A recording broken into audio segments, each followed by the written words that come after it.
Presidential spokesperson Vincent Magwenya briefing the media on the latest developments around the president's program. And geographical regions and requiring enterprises to develop transformation plans.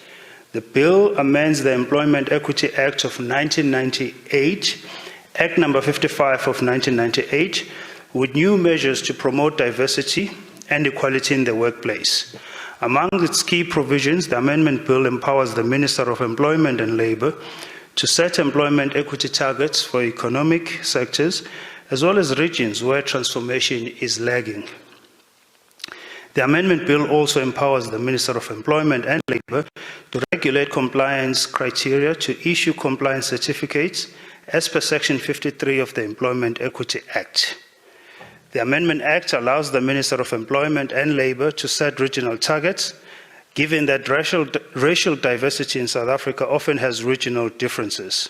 The law requires employers with more than 50 employees to submit employment equity plans for their companies, spelling out how they will achieve these targets. Employers are then required to submit annual reports to the Department of Employment and Labour. More details will be in the statement that we'll issue shortly after the briefing. And now onto the program. The President has just concluded a meeting that he hosted virtually this morning with several business leaders representing key sectors of the economy to discuss the ongoing interventions to maximize inclusive economic growth, inspire confidence, and create jobs. The meeting focused on consolidating collaboration between government and business. This cooperation between government and business builds on a strong partnership, as well as the establishment, brings on a strong partnership foundation that saw a successful vaccine rollout during the COVID-19 pandemic, as well as the establishment of the Resource Mobilization Fund aimed at providing support to government's Energy Action Plan.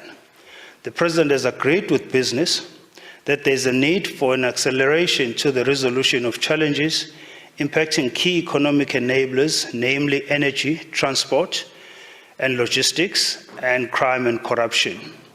On the eve of the 5th South African Investment Conference, President Ramaphosa is highly enthused by the collaborative spirit that continues to guide engagements between government and business, and more importantly, the commitment shown by business to take collective responsibility in resolving some of the challenges that are facing the country and our economy. Today, in fact this afternoon, in about 2 hours or so, President Ramaphosa will host a meeting this afternoon with representatives of organized labor on national ports and rail to discuss the state of the country's logistics system and the important role that it plays in our economy. The meeting follows an interaction on Wednesday evening on the 5th of April with South Africa's largest exporters who are reliant on the country's road, rail, and ports infrastructure. The meeting with large exporters was preceded by an engagement the President held with members of the Transnet Board and executive management here at the Union Buildings on the 28th of March, which discussed challenges facing the country's logistics system, including the declining performance of the freight rail network.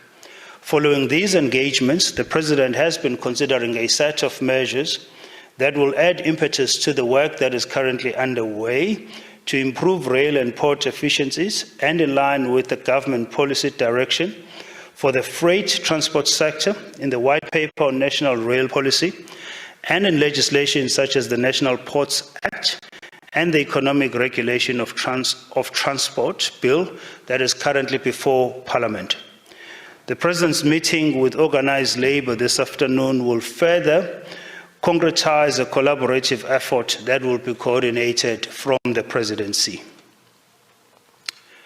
Tonight, the President will attend a dinner with investors who will be part of the South African Investment Conference. The dinner is an opportunity for investors to engage with the President over a wide range of issues and opportunities relating to investing in South Africa. Tomorrow, the 13th of April, the President will open and address the South African Investment Conference, which attracts delegates from varying industries in South Africa and across the globe. Over the last 4 years, the investment conference has realized about 1.14 trillion rands in investment commitments. The 5th edition of the conference is expected to meet and exceed the investment target of 1.2 trillion rands that was set by the President at the inception of the 5-year investment cycle. In his opening address, the President will reflect on the goal he set in April of 2018 and the progress achieved thus far. President Ramaphosa will also brief investors on the steps that are being taken by government in addressing the visa, transports and logistics, crime and corruption, and energy challenges. On the 14th of April, the President will meet with the Directors General. This is in line with his stated commitment to lead government's rebuilding of a capable state and to ensure improved service delivery. President will meet with the Directors General from across all national government departments. The meeting will discuss work underway at capacitating various levels of leadership, management, and critical areas of government service delivery.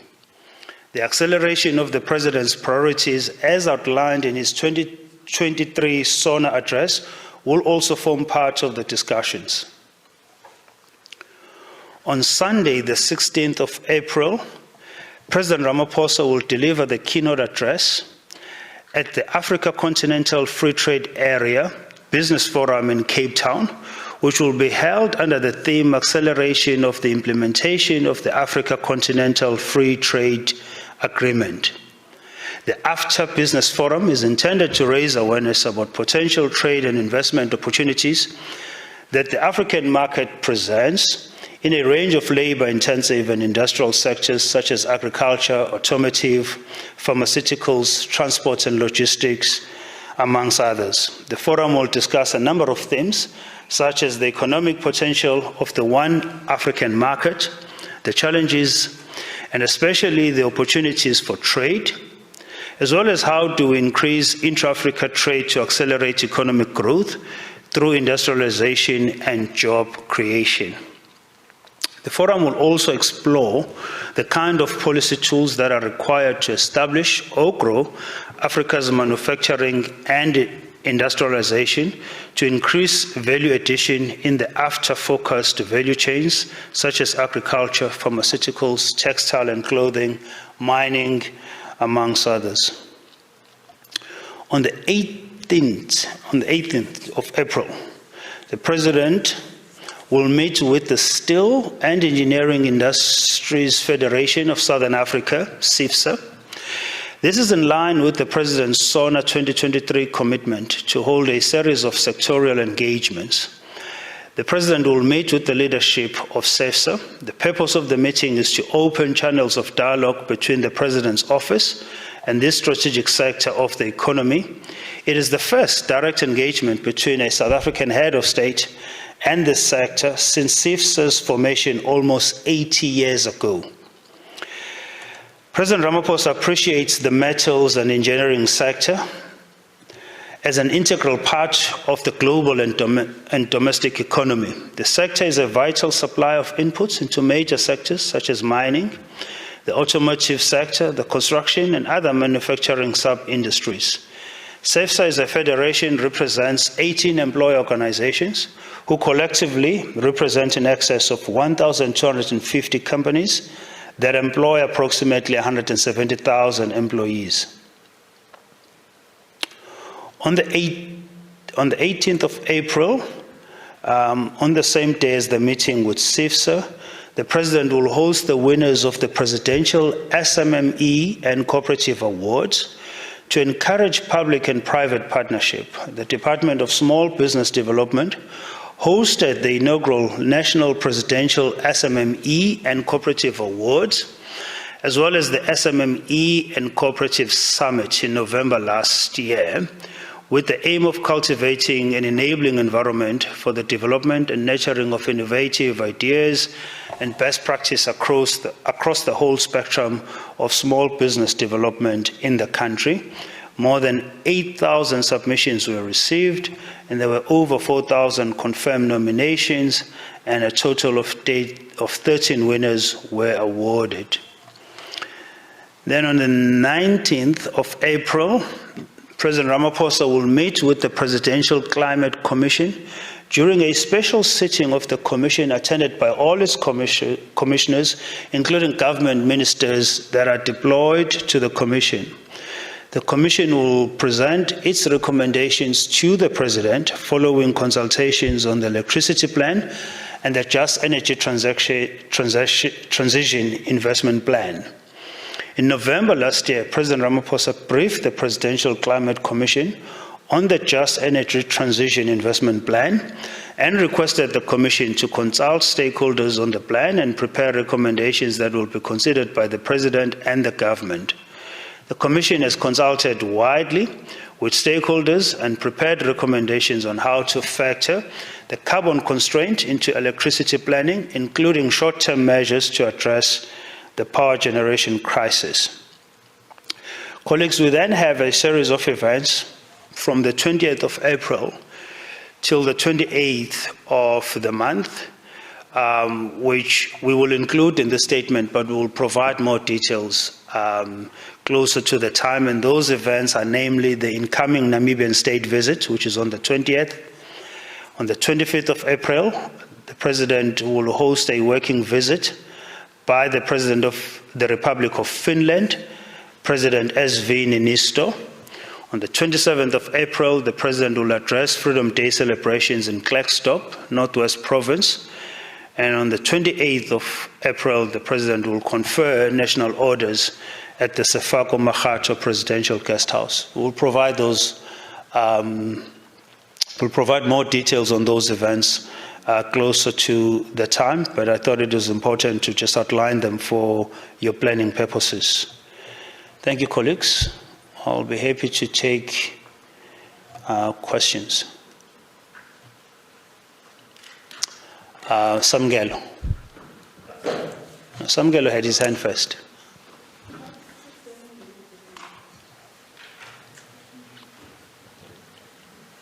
Thank you very much, Mr. Magwenya. Just a quick one from our side as the SABC, and it pertains to these questions. Has the President received any legal advice on the SABC board, and how far did that advice on the SABC board go that the President received, particularly knowing that that particular legal report, which was scathing on him, that was leaked recently, and it was also solicited by Parliament?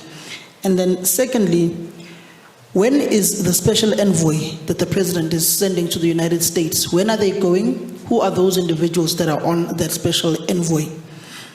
And on Vladimir Putin, the President of Russia, has he been invited to come to the BRICS summit in August?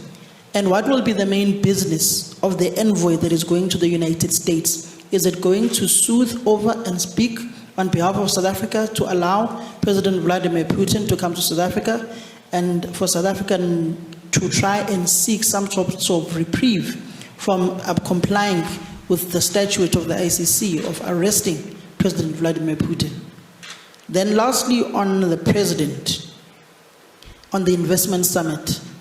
This is the last investment summit before the end of this administration's term. Has the President met his target of that 1 trillion rand investment drive that he was on? Has he met that particular target? Thank you. Thank you very much. Linda Lomasigane from ENCA. We would like to get a sense from the President whether he has received a briefing with regard to the Thabo Bester escape saga. This isn't just an embarrassment locally, nationally, it's an international embarrassment. So what briefing perhaps has the President received, if any, from the Justice Cluster with regards to the investigations, as well as the delegation that has gone to Tanzania. Does the president have an idea as to when these fugitives will be back in the country? And will there be anyone held accountable in terms of political accountability? Will we see heads roll in this matter? Okay, thank you for those questions. So let me start with Samgelo because he had quite a number of questions. Samgelo, on the SABC board matter, you will recall that when the submission was made to the president, there were areas that required clarification. And I think it is important to appreciate that before the president puts his signature either on a bill or an appointment, it is important that he fully satisfies himself, one, with the process that was undertaken towards the conclusion of that exercise. Secondly, he has to satisfy himself with the substantive issues. So the constitutionality of the exercise, but more importantly, the legality of the exercise. And so that clarification was not sought for any other reason except to ensure that what was in front of the president was in line with the Broadcasting Act. And there was nothing wrong on the part of the president in seeking clarification. There were objections that were received by the president, and those objectives were also sent to the minister's office, and they were also sent to Parliament. It was also important for the president to understand how those objections were treated and managed. And so the scathing nature of that legal opinion is neither here nor there, to be honest, except to say the president still was duty-bound to fully satisfy himself that all processes that were undertaken were conducted in accordance with our constitutional prescripts, and that the information that was before him was in line with the Act. So there's nothing wrong with that. The delay in appointing the SABC board is deeply regrettable. The president fully appreciates the urgency of the matter. As you know now, the matter is in court, and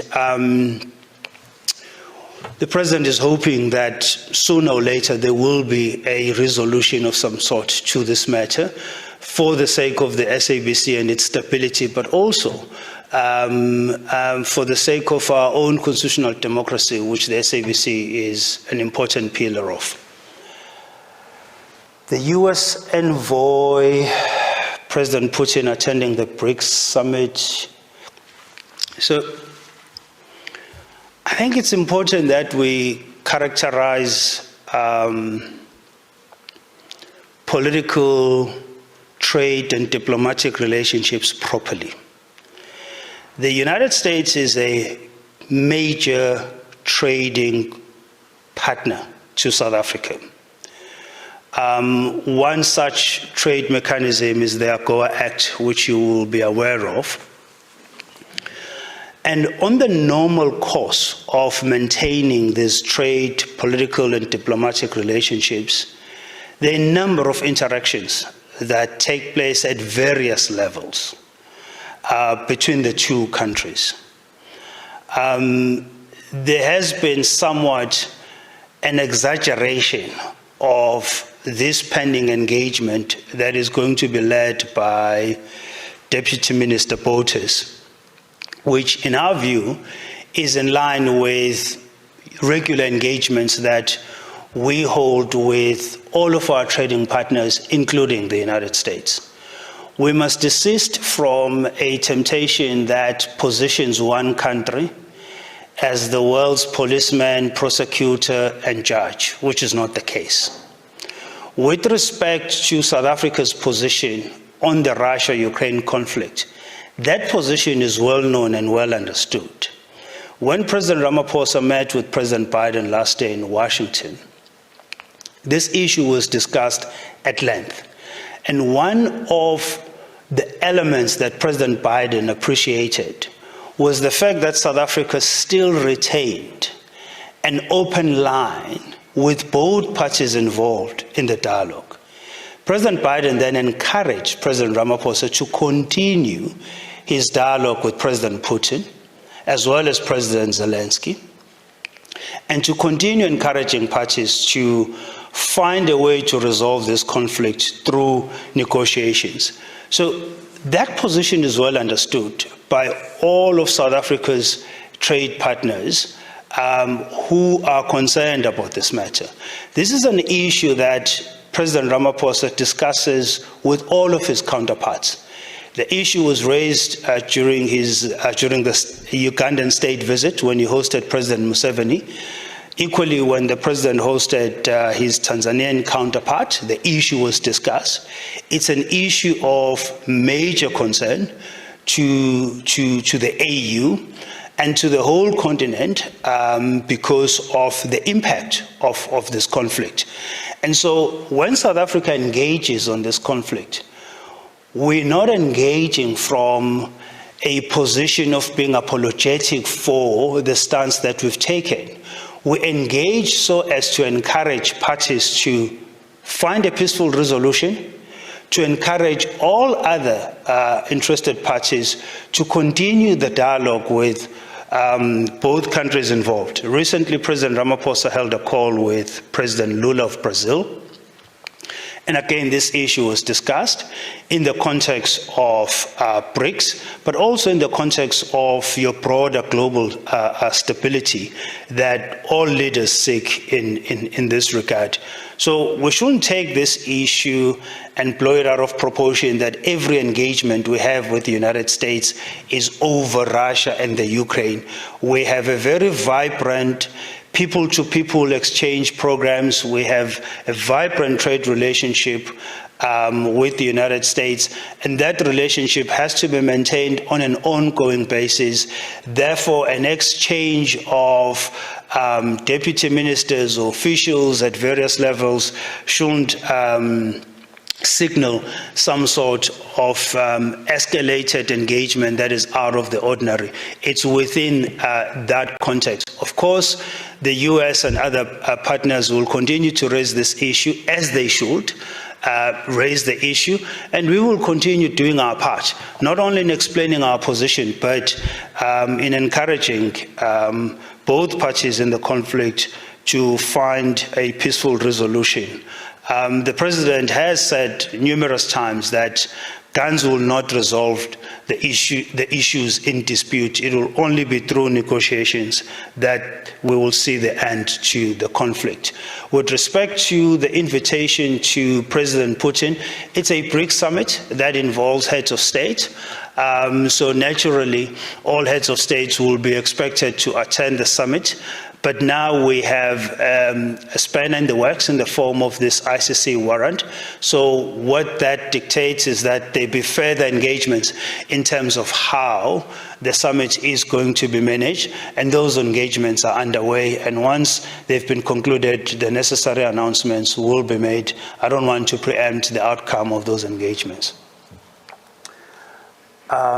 Investment deadline. I think I said, Samgelo, in my opening that to date, the investment conference has realized over 1.1 trillion rands in commitments, and we are expecting that this fifth investment conference will take us over the line of that target. What is even more encouraging is to see the amount of projects that are now in place, whether they're under construction or they're already in operation. But it's encouraging to see that those pledges have resulted into some kind of tangible job creation as well as employment growth contribution. I do have with me some numbers, if you will be interested, that talk to some of those projects. I know the DTIC and Invest SA had shared some of them, but I can just share one or two. So as of March this year, March 31 this year, of the committed investments, 450.4 billion rands has flowed, right? This talks to a total projects of 231 at the value of 1.14 trillion rands, with flows of about 450.4 billion rands. That's about 39.5%. 83 of those projects have been completed to the value of 170.9 billion rands. 77 projects are under construction. About 28 are in early stages of implementation. And we do have a small number of projects that are delayed or on hold for whatever reason, and the value is quite small compared to the ones that I've mentioned. So that's really encouraging. So it's not only just a case of meeting the target that the president set 5 years ago, but it's to actually see these projects coming into fruition. And that's even more encouraging, and hoping that over the years, these projects will continue to contribute significantly to our economic growth as well as job creation. Slindelo, a briefing on the Thabo Bester saga. The president is fully aware of the situation, and the president feels that indeed this is an occurrence or an incident that shouldn't have happened. It shouldn't have been allowed to happen. It shouldn't have happened. It does talk to some weaknesses within the system, and those weaknesses are being attended to. What embarrassing as it is, what is encouraging is that we still have a system that is robust enough to respond rapidly to such cases. We have a system that can deliver results fairly quickly, as we've witnessed with the arrest that have been made, and there will be accountability because investigations are ongoing, and those investigations will result to more arrests and will result into people being held accountable. So in that regard, the president is disturbed that such an incident happened, but is equally encouraged that our law enforcement agencies are able to rapidly respond to such cases, and we do have to on an ongoing basis, clean up our system. And it also talks to the work that is currently underway in terms of rebuilding the capability of the state at all levels and ensuring that we clean out these corrupt elements within our law enforcement ranks. Thank you. Ndebu? I see Slindelo has a question. Is that a follow-up to the response I've just given? Okay, Ndebu, maybe let's just give Slindelo another part. Yeah, with all due respect, Mr. Magwenya, when you speak about the rapid response of law enforcement, Thabo Bester lived in one of the most affluent suburbs in South Africa for 10 months undetected. That doesn't speak of a law enforcement that reacted quickly. Has our system been hollowed out so much? Have corrupt elements taken over law enforcement to the point where a fugitive who was convicted of rape and murder could live in Hyde Park for 10 months undetected, with law enforcement having absolutely clearly no idea or just very slow on their investigations? Surely the president must be outraged, and I want to know if he has gotten a briefing recently on when these fugitives are going to be brought back. Okay, so to the extent that there's been some failure in the system, that is acknowledged. There's no denial about that, and that's what the president finds disturbing. However, following that failure in the system, you do have, one, recognition that there was failure in the system, not only in terms of his escape, but in terms of when that escape was detected. But secondly, what I'm pointing out to is that once that was recognized, there was a rapid deployment of personnel and resources to if you like, correct the situation. So apprehend the suspect, as it were, expand the investigation. That's why now there are people in court that are being prosecuted for related crimes to this matter. And on the basis of that, you cannot deny that you do have a robust criminal justice system that, despite failures or weaknesses somewhere in the chain, it's able to respond quickly to correct those wrongs. And with the investigations that are currently underway, the president is confident that people will be held accountable and that such incidents will be prevented from ever taking place in future. Oh, sorry, there was one last part of your question, Slindelo, in terms of has it been fully briefed on when the fugitives or the fugitive will be coming back? So as you understand and appreciate, Tanzania has its own legal processes. Those processes have to be allowed to run their own course. The ministers did announce that there was an official delegation that's currently in Tanzania that is engaging with their counterparts to see to the repatriation of the two. So with regards to that, there is no reason for the president or anybody to have any anxiety at the moment, except to say, let's patiently allow time for those processes to run their course, and the rest will flow from there. Debu?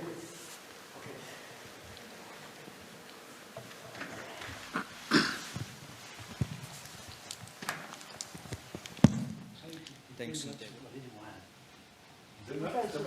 All right, Vincent Magwenya, the presidential spokesperson, answering a range of questions on President Cyril Ramaphosa's program over the next few weeks, speaking about the investment conference that's set to take place tomorrow, as well as the Africa Continental Free Trade Area conference that President Cyril Ramaphosa will also attend to this week.